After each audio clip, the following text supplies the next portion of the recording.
Medical marijuana legislation, and there are some groups, including the Attorney General and some law enforcement, who have opposed granting patients access to the drug. Other groups, including many patients, have spoken in favor of legal access. Now, a different group has been at the State House to show support for the Compassionate Care Act. Here's Georgia Godfrey. It can lift up those in pain. It can lift up those who are suffering and provide them the relief they need.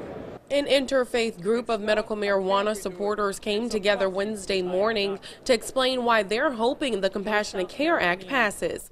The bipartisan bill would legalize the sale of marijuana for the treatment of debilitating diseases like cancer. The doctors prescribed for him some morphine, which was very strong.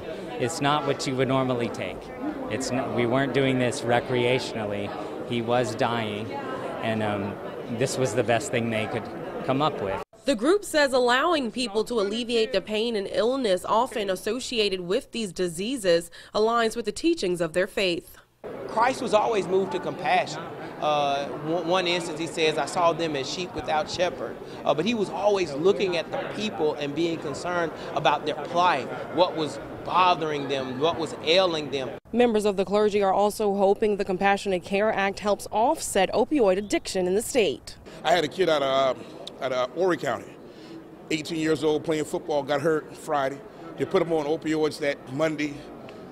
Time he got on one refill, became addicted. Year and a half later, that kid was dead. His mother cried, and it's all because he couldn't break it.